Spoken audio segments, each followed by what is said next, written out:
আমার কাছে একটা বাচ্চার মতন ছিল। জি, আমার হাজবেন্ড আমার কাছে একটা মানে চলাফেরা, তারপর তার দুষ্টামি সবকিছু বাচ্চার মতন লাগে। হ্যাঁ, কখন তার বয়স্ক বেটার মতন লাগেনি। আমি একটা ইয়াং মানুষের নিয়ে যতটুকু হ্যাপি না থাকে, আমার হাজবেন্ডের নিয়ে আমি মানে মানুষ বলে হাতে 5টা আঙ্গুল এক না। আমার হাজবেন্ডের নিয়ে আমি সংসারে 5 দিকে সুখী ছিলাম, একটা দিকেও আমি মানে অসুখী ছিলাম না। আমি সবসময় সবার কাছে সুখে জানাইছি, আল্লাহর কাছে বলছি আলহামদুলিল্লাহ আমি অনেক সুখী। চন্দ্র শুধু যদি সত্যি থাকে, আমার ভালোবাসা যদি সত্যি থাকে, আল্লাহর কাছে আমি মৃত্যুর শেষ দিন পর্যন্ত আল্লাহর কাছে চেতে থাকবো। যখন আল্লাহর কাছে চাইতে চাইতে আমি মানে আল্লাহ মানে অসৃষ্ট হবো, তখন আল্লাহ বলছে এটা তো না ছাড়া বান্দা, এটা তোমার খাঁটি বান্দা। আমি দিতেছি না, তারপর চাইতেছে এবার ইমান মজবুত করার জন্য এবার আর স্বামী দিতেই আল্লাহ পায় না, এমন কোনো কাজ নেই। আমি সবসময় আল্লাহর কাছে চাইতে থাকবো। আসসালামু আলাইকুম আপু। ওয়ালাইকুম আসসালাম। আসসালামু আলাইকুম। জি, ওয়ালাইকুম আসসালাম রাহমাতুল্লাহি ওয়া বারাকাতুহু। তো আপু, আজকে রমজানের 12টা, তো রমজানের পবিত্রতা ইনশাআল্লাহ রক্ষা করা হচ্ছে তো নাকি? আলহামদুলিল্লাহ, জি হচ্ছে। আচ্ছা, তো আপু শুরুতে জানতে চাইবো আপনার নাম এবং আপনার ঠিকানাটা একটু যদি বলতেন। আমার নাম হচ্ছে শিল্পী ইসলাম। আমার জন্মস্থান টাঙ্গাইল, কিন্তু বাবার বাড়ি যশোর, আর বড় হবে ওটা ঢাকাতে। একটু জোরে বলেন, আমরা তো আজকে আমার বাবার দেশ যশোর। আচ্ছা, হ্যাঁ। তো আমার জন্ম টাঙ্গাইল, আর বড় হওয়া বেড়ে ওটা ঢাকাতে। ঢাকাতে, আচ্ছা। তো আমরা বিগত 3 মাস আগে আপনার একটি ভিডিও সোশ্যাল মিডিয়ায় পোস্ট করেছিলাম। আপনি রাস্তায় কান্নাকাটি করছেন, আপনার হাজবেন্ডকে খুঁজে পাচ্ছেন না। তো সেই ভিডিওটার মাধ্যমে আপনি কোনো উপকার হয়েছে কিনা আপনার একটু জানতে চাইবো। সেটা না, উপকার হয়নি। না, কারণ হচ্ছে যে সেগুলো উপকার হয়নি, আর আমি চেষ্টাও করিনি আর কোনো তথ্য তুলে ধরতে। চেষ্টা করেননি? না, চেষ্টা করিনি, এই জন্য আমি ব্যর্থ হবো। চেষ্টা করে আমার লাভ নেই, কারণ যে চুরি করে সে সেভাবেই চুরি করে, যাতে আল্লাহর মত না থাকে। আমি আল্লাহর কাছে বিচার দিয়েছি। আমি একজন মুসলিম। আল্লাহ 99 নামের মাঝে সব বিপদ আসান হয়, বরকত হয়, অসুখ বালাই দূর হয়। ওই আল্লাহ 99 মাধ্যমে আমি করে ঘুরে থেকে আমি খেলে আল্লাহর ইবাদত করি, আল্লাহর ডাক। আল্লাহ দিলে আমি পাবো, আল্লাহ না দিলে আমি পাবো না। তবে হ্যাঁ, হচ্ছে বড় হচ্ছে দর্শকের দোয়া, এই রমজান মাস, এই জন্য ভিডিও করা। কখন কার দোয়া আল্লাহ কবুল করবে বলা যায় না। যদি কোনো আল্লাহ দোয়া চাই যে সবাই আমার জন্য দোয়া করুক, আমার স্বামী যেখানে থাকুক, ভালো থাকুক, বেঁচে থাকুক, এইটুকুই আমি তার জন্য দোয়া করি। আমরা যেটুকু জানলাম বা আমরা দেখতে পাচ্ছি, বা আমরা আপনার সঙ্গে এর আগেও গল্প করেছি, তো আপনি একটু স্বামী ভক্ত। তো মূলত মানে স্বামী ভক্ত, স্বামীর জন্য স্বামী হারিয়ে গিয়েছে, স্বামীর খোঁজ পাচ্ছেন না, কান্নাকাটি করছেন, সে বিষয়ে আমরা একটা ভিডিও প্রচার করেছিলাম। তো আসলে আপনাদের ভালোবাসাটা অন্যরকম স্বামী স্ত্রীর। তো জানতে চাইবো আপনার স্বামীর বয়স কত, বা আপনাদের বিয়েটা কিভাবে হয়েছিল? আমার স্বামীর বয়স কত, আমি বয়সটা কখনোই মানে ফ্যাট মনে করি নাই। আমার স্বামীর বয়স কত এটা আমি জানি না। আমি সবসময় তার মনের মধ্যে দিয়েছি, মন দেখেছি। তবে তার ভোটার আইডি কার্ডের যে বয়সটা, ওই বয়সটার সাথে তার চেহারা যায় না। তার চেহারা যায় না, সে হয়তো বা টেনশনের কারণে চেহারাটা বয়সের ছাপটা পড়ে গিয়েছিল আর কি। তো ওইটা আমার কাছে কোনো ফ্যাট ছিল না। আমার কাছে ওনার মন ভালো ছিল। আর আমি যে আপনি বললেন যে স্বামী ভক্ত, আমি যে এতটা স্বামীকে ভালোবাসি, এতটা স্বামীকে ফিল করি, এটা উনি চলে যাওয়ার পরে বুঝছি যে আমার প্রতিটা মানুষ তো স্বামীকে ভালোবাসে, স্বামী না ভালোবাসে সংসার হয় নাকি। উনি চলে যাওয়ার পরে বুঝতেছি যে একটা সাপ যেমন মনি ছাড়া ওই সাপটা বাঁচতে পারে না, আমার স্বামী আমার কাছে আমার মাথায় মনি ছিল। বাঁচছি, কিন্তু ওনাকে প্রতিটা মুহূর্তে মিস করে, ওনার প্রতিটা মুহূর্তে ওনার ফিল করে, প্রতিটা মুহূর্তে আল্লাহর কাছে ওনার দোয়া করি। আচ্ছা, তো এই যে এখন আবার স্বামীর জন্য কান্নাকাটি করছেন, তো আপনি তো ইতিমধ্যেই বললেন যে আপনি মানে ইচ্ছা করে তার সঙ্গে যোগাযোগ করার চেষ্টা করেননি, তো আবার স্বামীর জন্য কাঁদছেন কেন? তার সাথে না, তার তো নাম্বারই বন্ধ। আমি বলছি তার ফ্যামিলির সাথে, তার ফ্যামিলির সঙ্গে, তার তো মোবাইলই বন্ধ। আচ্ছা, তো আপনাদের বিয়েটা কিভাবে হয়েছিল যদি আমাদের দর্শকের উদ্দেশ্যে আরেকটিবার বলতেন?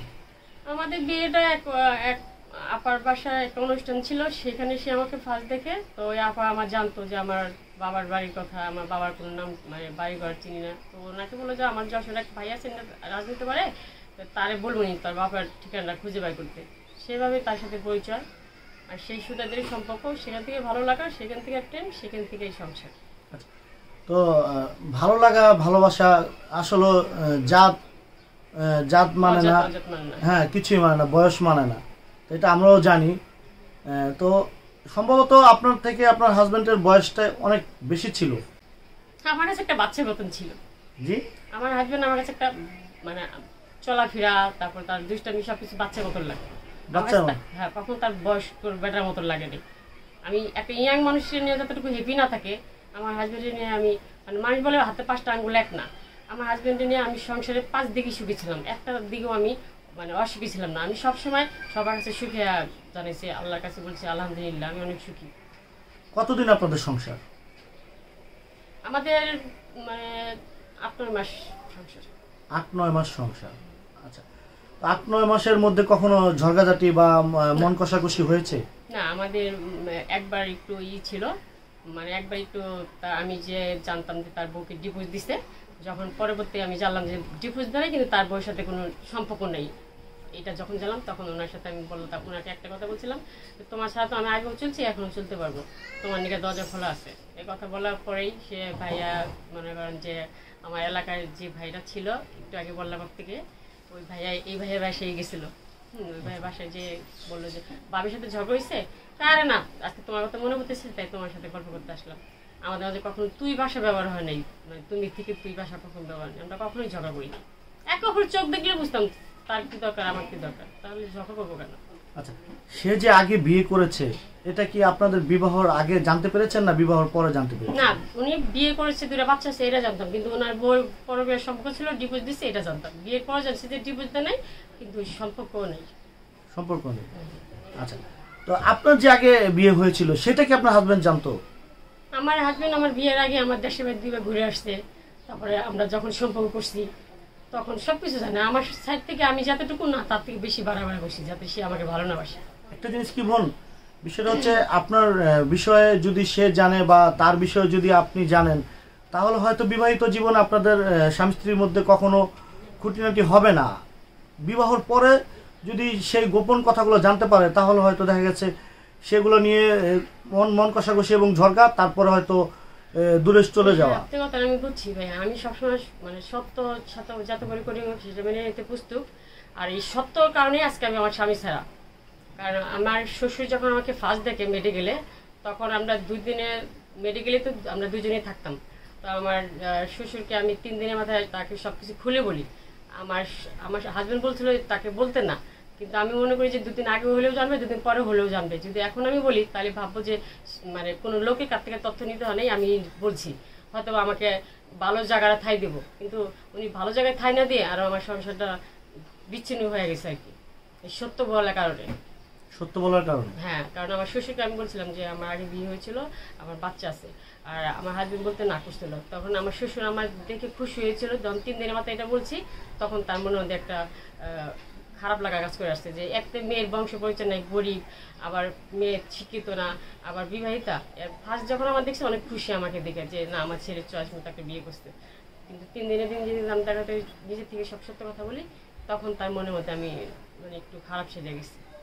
খারাপ সেজে গেছে।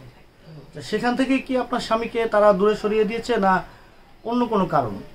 না, অন্য কোনো কারণ। আমার স্বামীকে তারা বাসা থেকে জোর করে নেয়। আমার যখন স্বামী 2 মাস অসুস্থ ছিল তখন টাকা পয়সা আমি হাওলাত করে মানে লাভের উপরে নিয়ে চিকিৎসা করলাম। যখন তার চালাতে পারলাম না তখন আমি আমার শ্বশুরকে ফোন করে বলছি যে আপনি আপনার ছেলের কিছুদিন রাখেন, আমি একটা চাকরি বাকরি জোগাড় নিয়ে আসবো।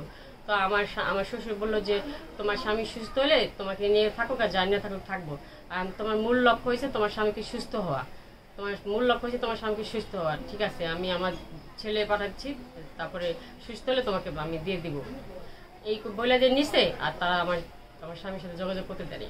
আমার মাঝখানে আমার স্বামী আমার সাথে 2বার মানে গোপন অবস্থায় কথা বলেছিল, তার সম্পূর্ণ ডকুমেন্ট আমার কাছে আছে। সম্পূর্ণ ডকুমেন্ট আছে? হ্যাঁ আছে। আচ্ছা, তো এখন আপনার স্বামী মানে আজকে ডেট পর্যন্ত কতদিন হচ্ছে নিখোঁজ? নিখোঁজ হচ্ছে আপনার ফেব্রুয়ারি মাসে নিয়ে গেছে। ফেব্রুয়ারি মাসে গিয়েছে? হ্যাঁ, ফেব্রুয়ারি মাসে গেছে। আচ্ছা, প্রায় 5-6 মাস হবে। হ্যাঁ। আচ্ছা, এর মধ্যে তার সঙ্গে আর কোনো যোগাযোগ বা দেখা সাক্ষাৎ কোনো কিছুই হয়নি? না, ওই যে বললাম যে 2বার কথা হয়েছিল।